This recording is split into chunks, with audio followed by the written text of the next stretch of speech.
Welcome to my continuing discussions, the topic of deferred taxes. Today we're going to chat about net operating losses. My goal is to demonstrate for you how to do the accounting for a net operating loss, now written NOL. I'd like to point out a fact for you that the current tax law allows you to carry a net operating loss back 2 years and forward 20. That's subject to change. In the past, it's been back 3 and forward 15 and a variety of things. So that one can change, but for our example, we're going to assume you can go back 2 years and forward 20. Now I need to bring some problem facts forward to work with. Hold on. Let's look at a business who, in 2012, had taxable income in the amount of $500,000 for 2012, and $600,000 for 2013. And let's say the rates in place at the time that taxable income was earned was 30% for 2012, and then an enactment changed it to 40% for 2013. So in fact, our corporation did pay some tax. In 2012, they paid 30% of $500,000 or $150,000, and then in 2013, they paid 40% of $600,000 or $240,000. So this is our corporation and their recent tax history. These are the amounts that they've actually paid. Let's use a worksheet similar to the one we've been using in our author's approach in our textbook to calculate how we can deal with an operating loss in 2014. Let's assume our operating loss in 2014 was $1,400,000. Let's start there. So our pre-tax accounting operating income or loss for 2014 is $1,400,000. Let's start with the worksheet. I'm going to start by listing my years, and even though I'm working on 2014, I am going to list 2012 and 13 because I'm going to need to do a carryback for those years. And I also have a future deductible item or a deferred tax asset column that I'm going to be keeping track of. Let's start with our pre-tax operating income.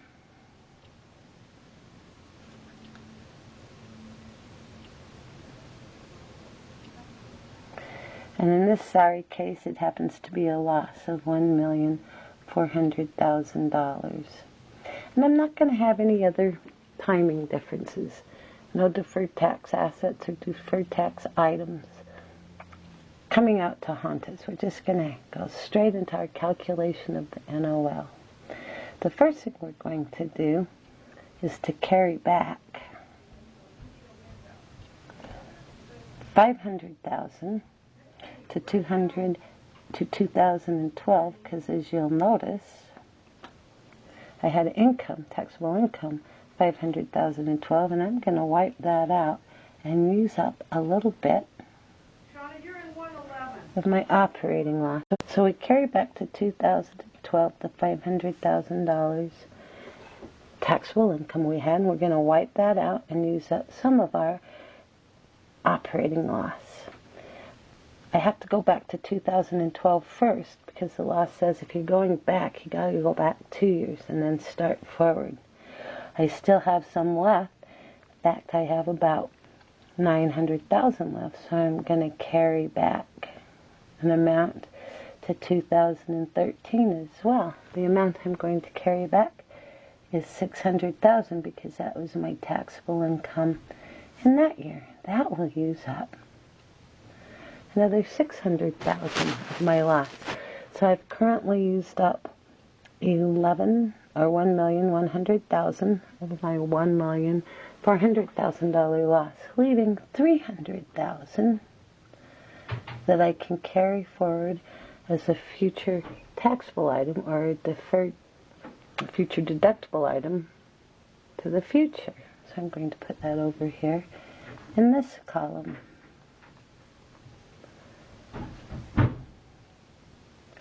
that's it. I've done everything I can with my operating loss now. Let's see where we are. Bring down our totals.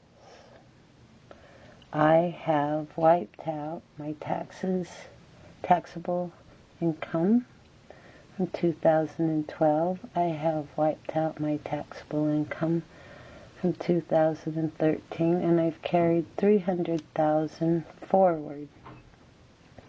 Let's get our applicable tax rate. As you can see from my example above, it was 30%. Guess we should label this. From 2012, it was 40% from 2013. There is nothing that's taxable in 2014 if you check the math. And I expect this to reverse at the 40% rate. If a different rate would have been enacted, I would have used it. So let's calculate our amounts now. Our amounts after we've applied the tax rate. 30% of the 500,000, I'm going to get a refund of 150,000. 40% of 600,000, I'm going to get a refund of 240,000. And I hope to get in the future 40% of 300 or 120,000. I can use this now to make my entry. Are you ready? My entry is going to say refund receivable from the IRS. Nice, huh? Not used to that. Refund receivable in the amount of 150 plus 240.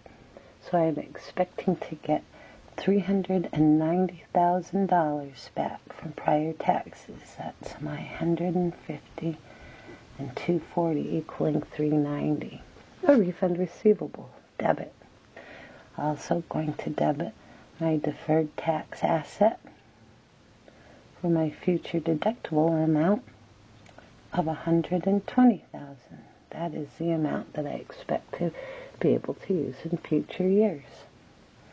And so I have a tax benefit, which is like a tax expense except with a credit balance of 600. I think I got to say that a little different. How about you? It's going to be $510,000. 390 and 120 is 510. I don't know where I was getting that 690 amount. So there's my journal entry. 390 fund receivable, 120 deferred tax asset, 510 tax benefit. And then I would carry that future deductible amount forward and use it next year. My past earnings history looks to me like it's pretty positive, and I think I can make the assumption that I'll be around long enough to use that refund. So I'm going to go ahead and record it. How would my income statement look with this on it? Well, we have a net operating loss before taxes in the amount of $1,400,000, and then we would have our tax benefit to take into consideration. We would show the carryback in the amount of 390, the sum of the amount I'm going to get. We would show the carry forward at its tax amount of 120 from right here, and 390 and 120 is a $510 tax benefit, and I would use that to offset my loss. So my true net loss would be $1,400,000 minus 500. It it would be a loss of $890,000. So I was able to have a tax savings of $510,000, and it would show up on my income statement. That is how my financial statement would look. Net operating losses have a silver lining. When it's all said and done, you can file for a tax return of prior years and use them to offset future years. Individuals can also have net operating losses, but that's altogether a different discussion. Hey, thanks for joining me. Bye now.